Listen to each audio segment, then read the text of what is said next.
Great to sit down and have a chat with you. I mean, I appreciate that it's the tail end of a week and you've given up the last slot to us. So really, really pleased to have you on, Kev. Start, I think, by hearing a little bit about you and what it is you do. And then I've got some questions you can tell. I'm sure you're going to tell us some stories.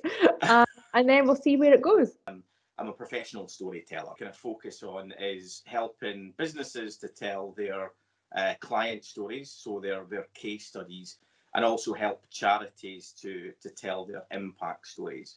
It's a lot more natural, and I think you'll know it from your experience as a marketer that sometimes we can try too hard and to be a little bit too clever about how we describe ourselves.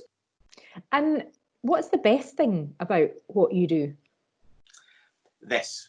So the best thing about what I do is this: is having a conversation with another human being. People sometimes maybe don't quite get what a storyteller does or a case study writer does, but a huge part of it is interviewing somebody, is sitting, especially right now, calls like this where I will ask questions that get to the heart of the story. So that unquestionably the most enjoyable aspect is having the conversation, asking questions, really listening. That's the most important skill of a storyteller, is to listen.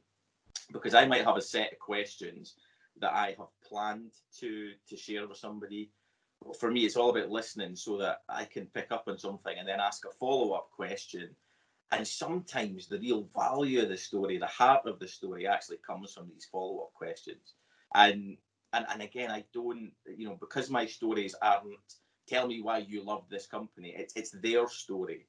It's about their experience. So a lot of times I have to kind of tee it up a little bit because they're expecting it to be more like a traditional case study rather than a human-centered story. So definitely for me, the best part is just having that conversation, getting to understand them, getting to know them, and then going away and then, finding what's the heart of the story and then writing it.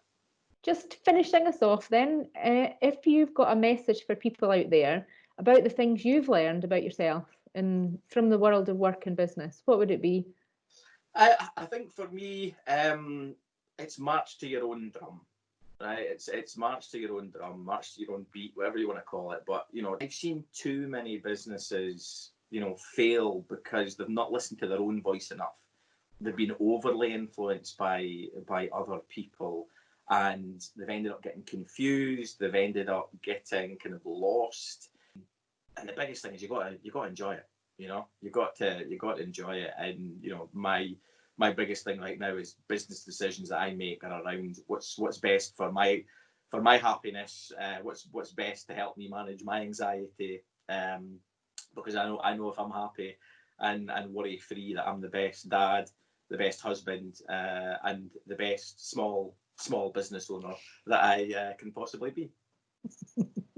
Small but perfectly formed. That's what they say, isn't it?